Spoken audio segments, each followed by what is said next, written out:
भारतीय इतिहासकारों ने देश के इतिहास में स्वामी विवेकानंद के सही स्थान और आधुनिक भारत के निर्माण में उनके योगदान का ठीक से आकलन नहीं किया है।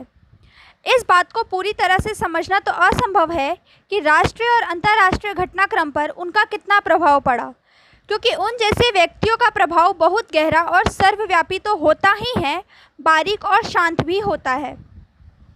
यह बात तो सभी जानते हैं कि नेताजी सुभाष चंद्र बोस विवेकानंद के कितने ऋणी थे, मगर अन्य लोग, चाहे अहिंसा अपनाने वाले महात्मा गांधी जैसे नेता हो या हेमचंद्र घोष जैसे क्रांतिकारी नेता, सभी ने विवेकानंद की विराट देशभक्ति से बराबर प्रेरणा प्राप्त की। उन्होंने अरविंद घोष पर इतना गहरा आध्यात्मिक प्रभाव डाला और बाद में वह श्री अरविंद बन गए।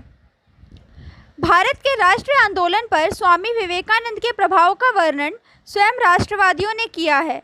गांधी जी जब 1901 में पहली बार कांग्रेस अधिवेशन में हिस्सा लेने कोलकाता पहुंचे तो उन्होंने स्वामी जी से मिलने का प्रयास भी किया।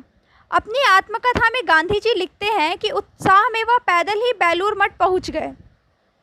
वहां का दृश्य देखकर वह विहुल हो गए, मगर यह जानकर बहुत निराश हुए कि स्वामी जी उस समय कलकत्ता में थे और बीमार होने के कारण किसी से मिल नहीं रहे थे। यह शायद 1902 के आरंभ की बात होगी। कुछ ही महीनों बाद स्वामी जी ने अपना देह त्याग दिया। उसके बाद 30 जनवरी 1921 को महात्मा गांधी ने बेलूर मठ में स्वामी विवेकानंद की जयंती के समारोह में हिस्सा लिया।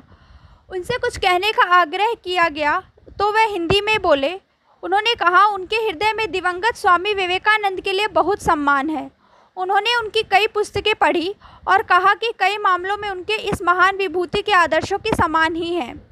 यदि विवेकानंद आज जीवित होते तो राष्ट्र जागरण में बहुत सहायता मिलती, किंतु उनकी आत्मा हमारे बीच है और उन्हें स्वराज स्थापना के लिए हर संभव प्रयास करना चाहिए।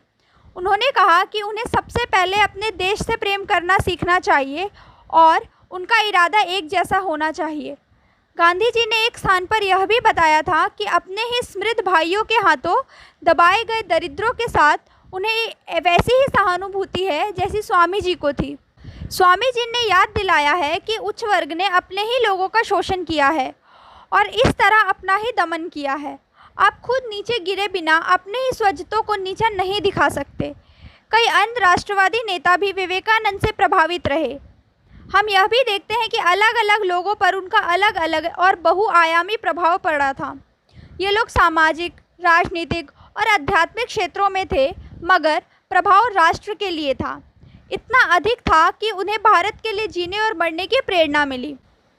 1897 में स्वामी जी ने कहा, अगले 50 वर्षों के लिए हमारा एक ही ध्येय होना चाहिए, हमारी महान भारत माता।